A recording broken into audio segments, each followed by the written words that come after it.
we got a little more news to talk about Dominic, and it starts with everybody's favorite Irishman, Conor McGregor. We always find a way to put him in these shows. And Dominic, you didn't put my question mark at the end.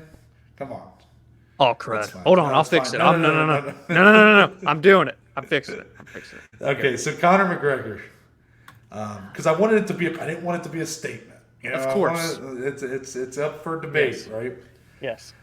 So there was an account on Twitter, one Andy Hickey MMA at Andy Hickey MMA, who had tweeted about USADA's updated 2022 testing pool. USADA, I guess, had just released this information.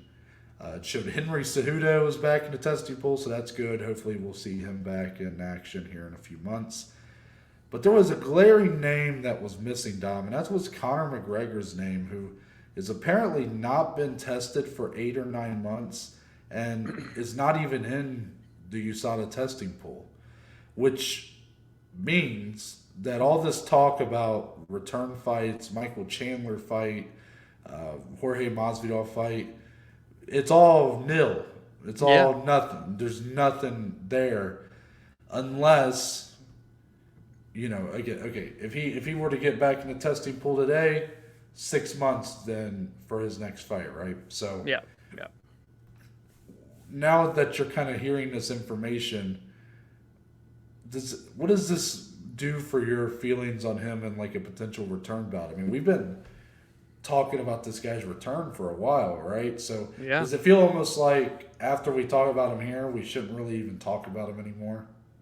Yeah, this was fascinating to find this out and see this on Twitter. I saw that he hadn't been tested for 8 or 9 months, but then reading today and having you tell me off recording, yeah, he's not even in the pool. That's crazy. I don't know even why that would happen. Like he didn't retire again. This guy's retired like 5 times, but never legitimately been taken out of the pool or anything. So do they do this when people get seriously injured for recovery and stuff? Like Well, maybe the they have to take fighter the certain. fighter can remove themselves. That just means they can't compete.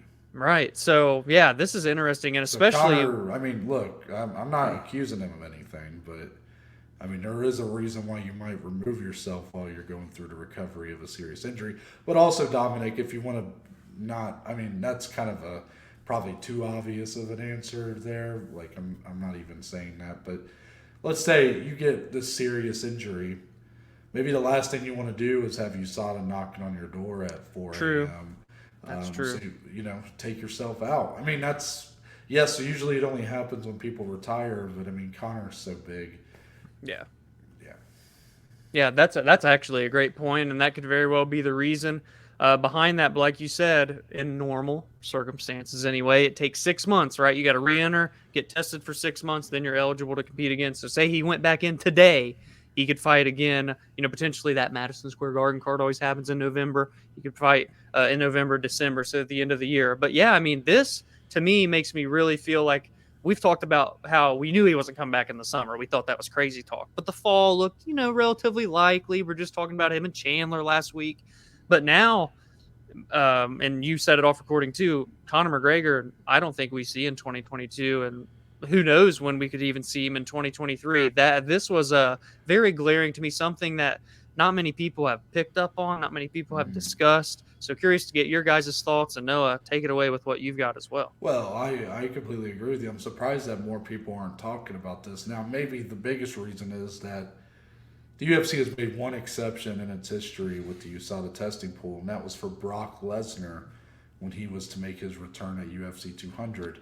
They essentially waived off that 6 month period. I'm pretty sure that's written, and that is literal fact that Yeah. they just said like, no, we are removing that 6 month testing period. I think he was still in it for like a month or two, Yeah. and then he competed and then he tested positive afterwards, which unrelated here, but I'm just saying that that's what happened.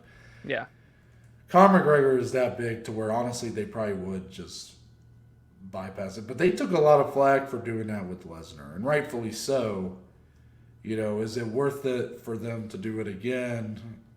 I mean, yes, at this point, the UFC is so big. Like, yes, the Conor McGregor fight's still the biggest thing going, but I almost wonder if we get to a point where it's like,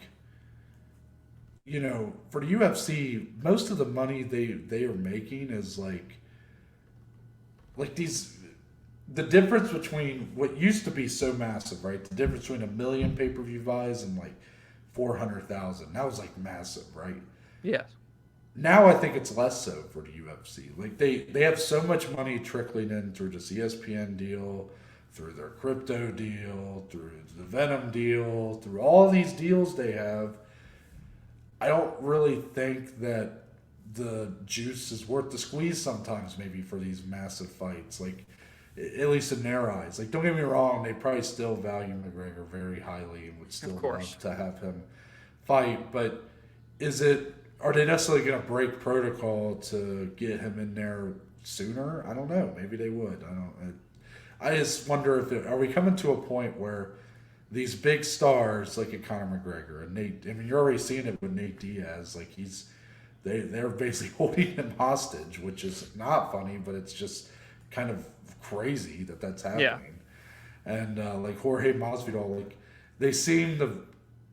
those guys are less tameable than some of these other guys like Kamaru Usman or Adesanya, who are stars but just below that level, right? So I definitely think there's a discussion there, but maybe I'm just not really ready to have it right now. I don't have all the facts to back me up here, but I definitely think that we'll see how the UFC respond to this. It's going to tell us a lot about where they stand as a company right now. Is those big fights, those 1 million plus pay-per-view fights, is that really worth the backlash from just all parties about breaking that protocol? Or are they so big and have so many deals that are generating them money that really the pay-per-view buys are just gravy? Right. And, like you said about the backlash, you look at when they did that with Brock Lesnar, like you said, he did pop afterwards, which makes it look 10 times worse than what it already did. So bad. And I'm not accusing anyone of nothing, but God forbid that were to happen to a guy like Conor McGregor. Imagine one of the biggest stars one of the biggest star in UFC history. Say he even popped for something that he was taking to recover with his leg. You can pop for a lot of things in USADA. We see it happen all the time. Taking supplements, people are taking things that they didn't know was illegal. So say he was taking something to recover with, and it was still in his system that he popped for after a fight. Then all that goes up in the air. Oh, Conor McGregor popped for this. He popped for this. The UFC allowed him to slide in, and he gets caught here. So, like you said, is the risk worth the reward? Especially for a guy like Conor McGregor, I'd have to say no. Mm-hmm. Well, we'll probably get more updates on this because undoubtedly McGregor will eventually probably start tweeting out some. He likes to he'll talk shit to Nate or Chandler or Poirier or whoever.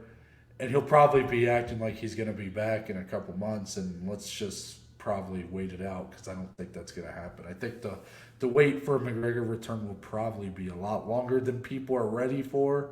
Yeah. But I want everybody to just, if you're still like someone who's that, we all get excited because it adds there's a level of pomp to a McGregor fight and pizzazz that you just don't get with an average pay-per-view. So. Yep. Just be prepared that it's probably going to be a while.